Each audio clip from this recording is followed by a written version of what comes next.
বিসমিল্লাহির রহমানির রহিম। খুব সংক্ষেপে দ্রুত আপনাদেরকে জেফ্রি এপস্টেইন সম্পর্কে কিছু কথা বলার জন্য এই ভিডিওটি তৈরি করছি। আপনাদের জানা উচিত জেফ্রি এপস্টেইন সে জন্মগ্রহণ করেছিল 1953 সালে এই নিউ ইয়র্ক সিটিতে, যে শহরে আমি আছি, এবং 2019 সালে সে মারা যায় এই নিউ ইয়র্ক সিটিতেই, জেলের ভিতরে, যেটাকে কারেকশন হোম বলা হয়। সে যেখানে জন্মগ্রহণ করেছে সেখানে আমি প্রত্যেক দিনই প্রায় যাই।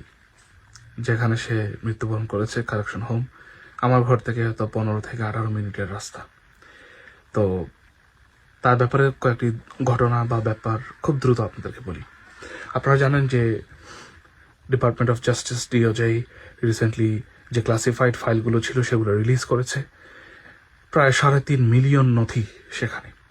তো এখানে আপনি অনেক কিছু আপনারা দেখছেন যে মোদিকে দিয়ে মজরা নাচ দিয়েছিল ইসরায়েলে নিয়ে, তারপর বিভিন্ন মানুষ, বিভিন্ন রাজনৈতিক ব্যক্তিত্ব, প্লেয়ার, সবার ঘটনা, এবং দেখা যাচ্ছে যে এখানে আরও অনেক আরব রাষ্ট্রেরও অনেক কিছু এসেছে।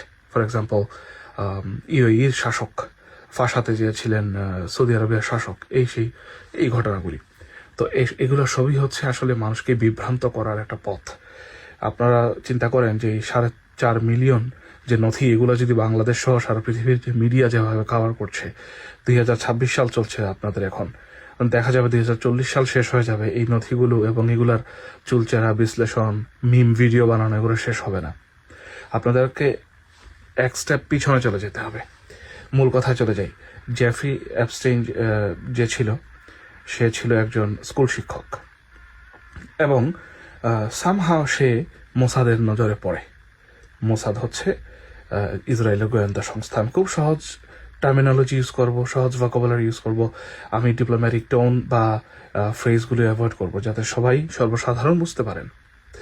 ইসরায়েলের গোয়েন্দা সংস্থা মোসাদ হায়ার করেছে বা রিক্রুট করেছিল এপস্টেইনকে। উদ্দেশ্য ছিল সেই সরকারের পিছনে, মানে সেই সরকারের জন্য কাজ করানো। এবং এটা শুধুমাত্র এপস্টেইন না, আরও শত শত হাজার হাজার গোয়েন্দা তারা এভাবে হায়ার করে। এমনকি ইরানেও করছে, ইংল্যান্ডেও তাদের আছে, প্রায় প্রত্যেকটা দেশে আছে। এখন তাকে দিয়ে তারা যখন রিক্রুট করালো যে ওকে এপস্টেইন, তুমি আমাদের জন্য কাজ করবা, দেখা গেছে যে সে স্কুল শিক্ষক থেকে সে একদম বিলিয়নিয়ার হয়ে যায় রাতারাতি। তারা দেখানোর জন্য কি করে, যে বিভিন্ন ফাইন্যান্সিয়াল ইনস্টিটিউটে তাকে নিয়োগ দেয়, তারপর তাকে ওইখানে বিভিন্ন পদ বা পদোন্নতি দিতে দিতে একটা চরম পর্যায়ে নিয়ে যায়। তাকে কোনো একটা বিচ হাউস তারা বানিয়ে দেয়, যে কোনো একটা আইল্যান্ডের মধ্যে তার একটা নিরাপদ বাড়ি থাকবে, খুব দৃষ্টিনন্দন। এরপর আরো বিভিন্ন ধরনের ইকুইপমেন্ট তাকে দেওয়া হয়। তার উদ্দেশ্য ছিল কি, সেটা হচ্ছে যে বড় বড় রাজনৈতিক ব্যক্তিত্ব, প্লেয়ার বা ইনফ্লুয়েন্সিয়াল যে ব্যক্তিত্ব আছেন, তাদেরকে নানানভাবে ছলে বলে কৌশলে তার ওই বাড়িতে নিয়ে যাওয়া। সেখানে তার বাথরুম সহ বেডরুম সব জায়গায় গোপন ক্যামেরাগুলো ফিট করা থাকতো, এবং সুন্দর সুন্দর রমণীরা থাকতো। তো মানুষকে খুব সহজেই সে প্রলুব্ধ করে এই ধরনের পরিস্থিতিতে ফেলে দিত, এবং তারা ওই ধরনের কার্যকলাপে জড়িত হওয়ার পর দেখা যেত যে এই যে রেকর্ডকৃত ভিডিওগুলি মোসাদের হাতে দিয়ে দিত, তথা ইসরায়েলি যে গোয়েন্দা সংস্থা তাদের কাছে দিয়ে দেওয়া হতো।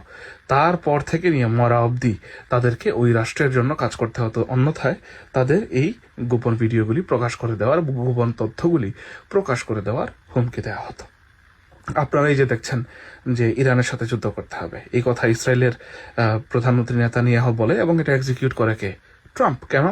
কারণ তার ভিডিওগুলি তাদের কাছে আছে। সহজ কথা আপনাদেরকে বলছি, একদম ইজি টার্মিনোলজি, একজন রিক্সাওয়ালা যাতে কথাগুলি খুব সহজে বুঝতে পারে সেভাবে বলছি।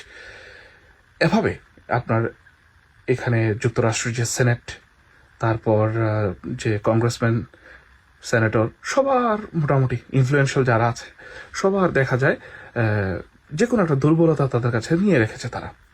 তো তাদের টেকনিক হচ্ছে দুটো, হয় নারী দিয়ে তাদেরকে কাউকে ক্যাপচার করা, অথবা অর্থ দিয়ে যারা ক্যাপচার হয়ে যায় তারা তো হয়ে গেল, আর যারা না হয় তাদেরকে নারী দিয়ে ক্যাপচার করানো হয়। এই হচ্ছে বিষয়। এখন এইভাবে এপস্টেইন এই কাজগুলি করার পর সামহাও সে ধরা পড়ে যায়। এরপর সে এই নিউ ইয়র্ক সিটিতেই জেলে যায়। জেলে যাওয়ার পর সে বিচার বা শেষ হওয়ার পূর্বেই দেখা যায় সে মারা যায়। তো বলা হয় সে সুইসাইড করেছে, আসলে সুইসাইড না, তাকে ওই ভিতরে শেষ করে দেওয়া হয়েছে, যাতে আর কোনো অধিকতর কোনো তথ্য বের না হয় সেজন্য। এই হচ্ছে সহজ কথা। এখন আপনারা যারা 4.5 মিলিয়ন যে নথি বের হয়েছে, যে কে মুজরা নাচ দিল, কে গিয়ে ড্যান্স দিল, কে কার কথায় কি হলো, কার বাসায় ডাল আলু রান্না করা হলো, এগুলো আপনারা দেখতে থাকেন। এগুলো হচ্ছে ডিস্ট্রাকশন, ঠিক আছে? এগুলো হচ্ছে ক্যামোফ্ল্যাজ, আপনাদেরকে দৃষ্টি অন্যদিকে নিয়ে যাওয়ার জন্য। আরেকটা জিনিস মনে রাখবেন যে জেফরি এপস্টাইন যে নথিগুলি বের হয়েছে বেশিরভাগ তার ইমেইল এবং তার ফোনালাপ এগুলা থেকে। মনে রাখবেন, এগুলা মানুষের সাথে ইমেইলে বলে না, ফোনে এগুলা বলে না। যে কোনো সুস্থ বিবেকবান মানুষ, সচেতন মানুষ কখনোই বলবে না। আর সে মোসাদ্দের এজেন্ট, সে এই কথাগুলি বলছিল, আসলে সে বলেছে তার উদ্দেশ্য ছিল ভিন্ন, যে এই নথিগুলি যদি কখনো প্রকাশও পায়, এগুলো যেন মানুষকে অন্যদিকে চিন্তা করতে নিয়ে যায়, যেটা আপনারা আজকে করছেন। যে দেখছো ইউএইর প্রেসিডেন্ট তো এই কাজটা করেছিল আমাদের মোহাম্মদ বিন সালমানকে ফাঁসানোর জন্য, এই দেখছো মোদি তো নাচ দিয়েছে। তো আপনাদের এই যে দৃষ্টিটা নিয়ে গেছে না অন্যদিকে, ওইটাই ছিল তাদের উদ্দেশ্য। কারণ এটার মাধ্যমে তারা কি ক্যামোফ্ল্যাজ করতে চাচ্ছে, কি গোপন করতে চেয়েছিল, যে এই জেফরি সে কাজ করতো মোসাদের জন্য। এই দেশের ইন্টেলিজেন্স গুলো ওইখানে তারা দিত। এই দেশের যে বড় বড় যে ব্যক্তিত্ব যারা আছেন, ইনফ্লুয়েন্সিয়াল ব্যক্তিত্ব যারা আছে, ক্ষমতাধর ব্যক্তি যারা আছে, তাদের গোপন ভিডিও, তাদের গোপন তথ্য, তাদের নারী সংক্রান্ত যে স্পর্শকাতর বিষয়, সেগুলো ওই দেশে প্রচার করে দেওয়া, যেগুলো সে করেছে। এটাই হলো মূল উদ্দেশ্য। তো আপনারা এখন বুঝতে পেরেছেন। নেতানিয়াহুর 1980 বা 83 সালের একটা ভিডিও আমি দেখেছি, যেখানে সে বলছে যে আমরা তথ্য প্রযুক্তির মাধ্যমে বিশ্বের বড় বড় শক্তিধর ব্যক্তিদেরকেও হাঁটু গেড়ে নামিয়ে ফেলি। অর্থাৎ ওই যে হাঁটু গেড়ে করজোরে যে মানুষ ক্ষমা প্রার্থনা করে, ওই পজিশনকে সে ডেসক্রাইব করছে, যে আমরা এরকম করে ফেলি। কিভাবে করে এটা? এই জেফরি এপস্টাইনের মতো ব্যক্তিদেরকে দিয়ে মানুষের গোপন ভিডিওগুলো তারা নিয়ে তারপর ক্যাপচার করে ফেলে। আর একটু সহজে আপনাকে বলি, ধরুন আপনার কোনো একটা এরকম স্পর্শকাতর ভিডিও কারো হাতে চলে গেল, এবং তাহলে আপনি চিন্তা করেন মৃত্যু অবধি আপনি তার কাছে আটক, আপনি কিচ্ছু করতে পারবেন না, যে সে যা বলবে আপনি তা মানতে বাধ্য। একদম সিম্পল একটা ম্যাথ। এটাই ছিল জেফরি এপস্টাইনের মূল কাজ, এবং সেগুলোই সে করেছে। এবং এগুলা যখন সে করতো, তখন মোসাদের যে ইনস্ট্রাকশন ছিল সেই অনুযায়ী মাঝে মধ্যেই সে মনে করেন মোদির মুজরা নাচ নিয়ে কোনো একটা কথাবার্তা বললো, ওগুলা অন রেকর্ডে বলতো, ইমেইলের মধ্যে জানতো যে এগুলো এফবিআই দেখছে, তো বা সিআইএ দেখছে, তো এদেরকে অন্যদিকে ডাইভার্ট করার জন্য মূলত এই কাজগুলি সে করতো। আর তার মূল যে কাজটা, যেটা যে ক্ষমতাধর ব্যক্তিদের গোপনীয় ভিডিওগুলি তৈরি করে মোসাদের হাতে দেওয়া, যাতে তাদেরকে পুরোটা জিন্দেগি খাটানো যায়, এই জিনিসটা করা, এটাকে তারা হাইড করেছে এই অমুক তমুক পৃথিবীর এই কোথায় কে বাবুর্চি আছে, কে কি করছে, কে কোথায় সিমেন্ট ঢাললো, কে কোথায় পাথর ভাঙলো, এগুলা সব বিষয়। তো জেফরি এপস্টাইন এই কাজগুলি ছিল মূল বিষয় থেকে মানুষের মস্তিষ্ককে অন্যদিকে নিয়ে যাওয়া। আশা করি আপনাদেরকে বোঝাতে পেরেছি তার মূল উদ্দেশ্যটা কি ছিল। আর এটাই হচ্ছে ইহুদিদের কাজ, ঠিক আছে? তো এই কাজটা যদি আজ মুসলমান কেউ করতো, তাহলে এতদিনে পুরা পৃথিবী উলটপালট হয়ে যেত। এটা করেছে ইহুদি, এই জন্য কোনো কথাবার্তা নেই, সব হালাল হয়ে গেছে, সব বৈধ, ঠিক আছে? এই হলো বিষয়। তো আশা করি আপনারা বুঝতে পেরেছেন। তো এই যে নতুন নতুন পেজগুলি বের হবে, পেজ বলতে যে নথি বের হবে, এই আজকে সে নাচ দিয়েছে, কালকে সে রান্না করেছে, এই বিষয়গুলির পিছিয়ে আপনারা পড়িয়েন না। এগুলো আপনার পড়ার মানে সময় নষ্ট। মূল কথাটা বুঝে রাখেন যে জেফরি এপস্টাইনের মূল কাজটা কি ছিল। তবে আজকে যেহেতু এপস্টাইন নাই, তার মানে অন্য কাউকে নিয়োগ দিয়েছে। আজ থেকে 20-30 বছর পরে আপনারা দেখবেন যে এরকম আরেকটা কিছু একটা বের হতে পারে, যেখানে দেখা গেছে যে এখন যে উদীয়মান যারা নেতৃত্ব আছে বা কারা নেতৃত্ব দিতে পারে, এটা কিন্তু মোসাদ টার্গেট করে। তো তাদেরকে টার্গেট করে করে এখন থেকে হয়তো তাদের পিছনে লেলিয়ে দিয়েছে। তাদেরকে ইয়াং এজে মানুষ অনেক কম বোঝে, ইমেচিউর থাকে, এই অবস্থায় মনে করেন তার বিভিন্ন ধরনের ভিডিও নিয়ে তারা রেখে দেবে। সে যখন ক্ষমতা যাবে তখন তাকে বলবে যে তুমি আমাদের কথা শোনো, অথবা তোমার এই গোপন ভিডিওগুলো তোমার স্ত্রী, সন্তান, পরিবার এবং পুরো বিশ্বকে দেখিয়ে দেবো। সে হয়ে গেল স্টাক, আটকে গেল, সে তার কিছু করার নাই, সারা জীবন সে এই ইসরায়েলের গুলামিগুলো করে যাবে। এই ভিডিওটা শেষ করার আগে জনাব সালাউদ্দিন কাদের চৌধুরী একটি কথা বলে শেষ করছি, আপনারা যাতে বুঝতে পারেন যে এতদিন শুনতাম কুকুর লেজ নাড়ায়, এখন দেখা যায় লেজ কুকুর নাড়ায়, ব্যাপারটা এরকম হয়ে গেছে। আপনারা যা বলছেন, হ্যাঁ দেখছো আমেরিকা এই কাজগুলি করতো, তারা আমাদেরকে এই শিক্ষা দেয়, ওই শিক্ষা দেয়, এখন তো তারাই তাদের দেশে কত অন্যায় অবিচার করছে।